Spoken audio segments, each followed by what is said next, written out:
ఈ సాయంకాలం వేళ నందికొట్కూరు గ్రామ ప్రజలకు మరి నందికొట్కూరులో దీక్షిస్తున్న శికారిపేట మన సహోదరి సహోదరులకందరికీ మరి చిన్నపిల్లలకు పెద్దలకేమి మరి అందరి యవనస్తులకేమి మా హృదయపూర్వక వందనాలు తెలియజేస్తున్నాం.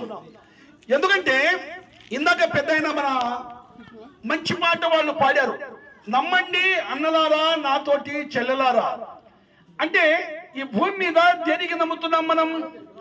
ఈ భూమి మీద మనది కాని దాని కొరకు ఎక్కువ నమ్ముతున్నాం, మనది అనుకొని సొంతమని దానికి ఎక్కువ నమ్ముతున్నాం. ఈ భూమి మీద ఇళ్ళ కోసం నమ్ముతున్నాం, పొలాల కోసం నమ్ముతున్నాం. మరి అలాగే చూసుకుంటే ప్రియమైన సోదరి సోదరులారా, ఇక వెండి బంగారాలు ఆస్తులు దానికోసం మనము చాలా తాపత్రపడుతూ ఉంటాం. కానీ ఇవన్నీ ఏది శాశ్వతం కాదు. ఇప్పుడు మా సోదరులు పంచుతున్నారు చూడండి వాక్యం. ఈ వాక్యము శాశ్వతమైంది. ఈ వాక్యము పరిశుద్ధ గ్రంథం బైబిల్ సెలవిస్తుంది, ఆది యందు వాక్యం ఉండెను, వాక్యము దేవుని యందు ఉండెను, వాక్యము దేవుడై ఉండెను. ఆ వాక్యమే ఈ భూమి మీద కృప సత్య సంపూర్ణుడుగా ఒక శరీరధారిగా ఒక మనిషిగా ఒక మానవుడుగా ఈ భూమి మీదికి ఆ దేవాది దేవుడైన సృష్టికర్త అయిన దేవాది దేవుడు తన ప్రియ కుమారుడైన యేసుక్రీస్తుగా ఈ భూమి మీదికి వచ్చారండి. ఆ యేసుక్రీస్తు ప్రభు ఈ భూమి మీద పాపము లేకుండా శాపము లేకుండా ఆయన మరి ఎలా జీవించాడంటే పాపము లేనివాడుగా జీవించాడు, శాపము లేనివాడుగా జీవించాడు. సర్వమానవాళి పాపములు ఆయన భుజముల మీద వేసుకున్నాడు. సర్వమానవాళి మరి పాపం అనే కాడి ఆయన మోసుకున్నాడు. మరి కుంటి వారిని నడిపించగలిగాడు, గుడ్డి వారిని చూపించాడు, చెవిటి వారిని వినగలిగే శక్తి ఇచ్చాడు, చచ్చిపోయిన వారికి లేపాడు.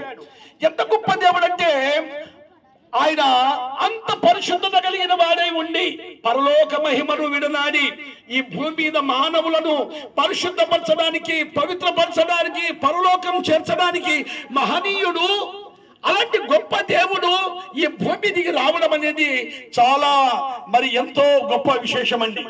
అంతేకాదు సోదరి సోదరులారా, మన కొరకు దేవుడు ఆయన ఏం చేశాడంటే ఈ భూమి మీద ఉన్న వారికి వెండి బంగారాలు కాదు కానీ, ఆస్తి ఐశ్వర్యాలు కాదు కానీ, మరి ఏమీ కాదు కానీ ఒకటి మాత్రం వాస్తవము, ఆయన పరిశుద్ధమైన రక్తం ఇచ్చారండి.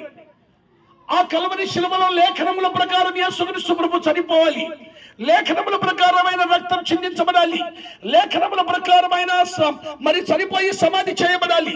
ఈ లేఖనాల ప్రకారము ఆయన సమాధిలో నుండి 3వ దినమున సజీవుడుగా లేయాలి. అలాగే ప్రభు ఈ భూమి మీద వచ్చి సమాధి చేయబడ్డాడు, మరణించాడు. 3వ దినమున సమాధిలో నుండి 3వ దినమున సజీవుడుగా లేచాడు. సజీవుడైన యేసుక్రీస్తును నమ్మండి అన్నలారా నాతోటి చెల్లెలారా. ఎందుకంటే మనం కూడా సజీవులమే. ఆ పరిశుద్ధమైన రక్తం చేత నీవు కడగబడితే, నీ నోటితో నీ పాపాలు యేసుక్రీస్తు మరియు ఒప్పుకుంటే అప్పుడు నీవును నీ ఇంటి వారు రక్షణ పొందుతారు. ఎందుకంటే మరి ఏమి తపస్సు చేయడానికి అవసరం లేదు, పుణ్య స్నానాలు చేయడానికి అవసరం లేదు, మరి ఎంతో గుడి గోపురాలు మరి ఇవన్నీ ఎన్నో మరి తీర్థయాత్రలు తిరగడానికి అవసరం లేదు, కానీ నీ ధనము ఖర్చు పెట్టడానికి అవసరం లేదు. కానీ యేసు ప్రభువా నేను పాపిని నన్ను క్షమించు, యేసుక్రీస్తు ప్రభువా నేను పాపిని నన్ను క్షమించు అని నీ నోటితో యేసుక్రీస్తు ప్రభుని మరి ఒప్పుకుంటే నేడే రక్షణ సమయం. ఆలోచించిన నరకం ఉంది సుమా. ఎప్పుడు మనం చనిపోతామో తెలియదు, రేపేమి సంభవిస్తుందో తెలియదు. ఇప్పుడు ఉన్నవాడు రేపు లేడు. మరి చూడండి, ఒకసారి మన కళ్ళ ముందర మన తాతలు ముత్తాతలు మన ఇరుగు పొరుగు వారు ఎంతో మంది చనిపోతున్నారు, మట్టిస్తున్నాం.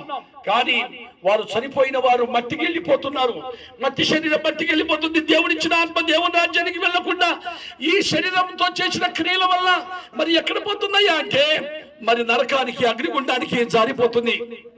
ఓ ప్రియ అమ్మ, ఓ ప్రియ చెల్లి, మరి పేద స్థితిలో ఉన్నావు అనుకుంటున్నావా? మరి ఇక ఎన్నాళ్ళు నువ్వు దేవుడు లేకుండా బ్రతుకుతావు? ఎన్నాళ్ళు ఇలాగే పాపంలో బ్రతుకుతావు?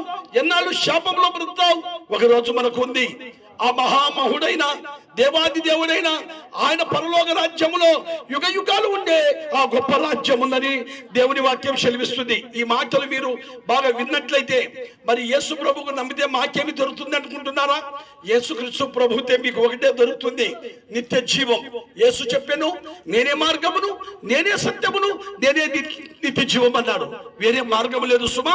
మరి నీవు ఏ జాతికి చెందిన వాడవైనా, ఏ కులానికి చెందిన వాడవైనా, కులమతాలకు తావులేదు. కానీ హృదయం మార్చుకుంటే హృదయ శుద్ధి గల వారు ధన్యులు, వారు దేవుని చూచెదరు. ఆత్మ విషయమై దీనులైన వారు ధన్యులు, పరలోక రాజ్యం వారిది.